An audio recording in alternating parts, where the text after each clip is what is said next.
borulle biyya malee naannoo miti. Waliin gallu. Walii galla. Oromiyaan biyya malee naannoo miti waliin gallu. Walii galla. Waliin gallaami.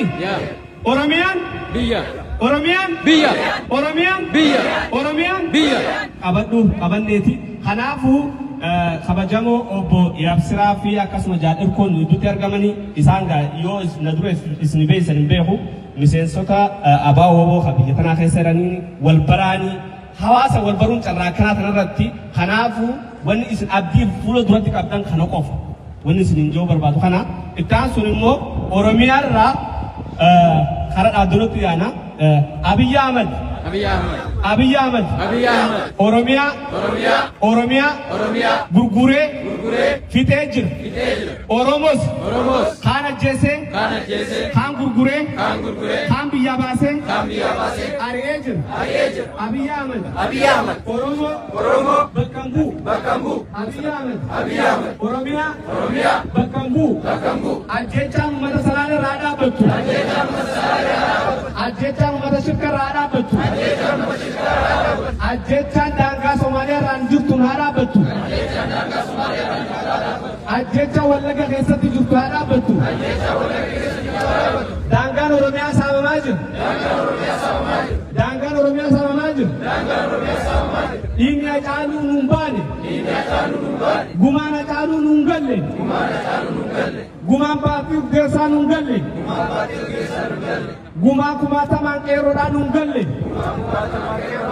Abiy Ahmed qeerroo bakka hin bu'u Abiy Ahmed Oromoo bakka hin bu'u sirni gabroonfataa Abiy Ahmed kalmatti feelliif sirni gabroonfataa Abiy Ahmed kalma wayyaaneeti Oromoon waan jaarraa 27 keessatti ta'in waggaa 8 keessatti ta'e isaan immoo waggaa 8 keessatti waan godhanne jedhanii faarsee bulaa bobbaafatanii nurratti leellisaa jiran kun tasuma ontoo dogoggora kun hojii faarsee bulaati dhiigni Oromoo ammallee dhangala'aa jira mootummaan addunyaa nu haa beeku dhiigni Oromoo dhangala'aa jira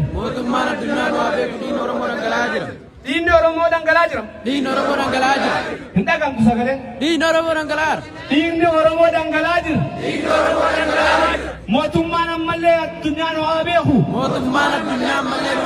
dhiigni Oromoo ammallee dhangala'aa jira mootummaan addunyaa nu haa beeku Itoophiyaa keessatti filannoon akka qabeessaa hin jiru Itoophiyaa keessatti filannoon akka qabeessaa hin jiru Itoophiyaa keessatti saba Oromoo cunqursuun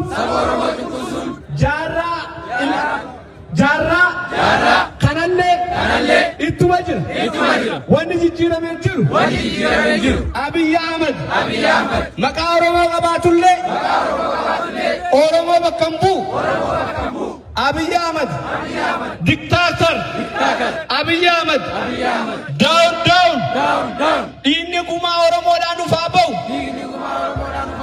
Abiy Ahmed lammaaf hin ta'in Abiy Ahmed jawaariif hin ta'in Abiy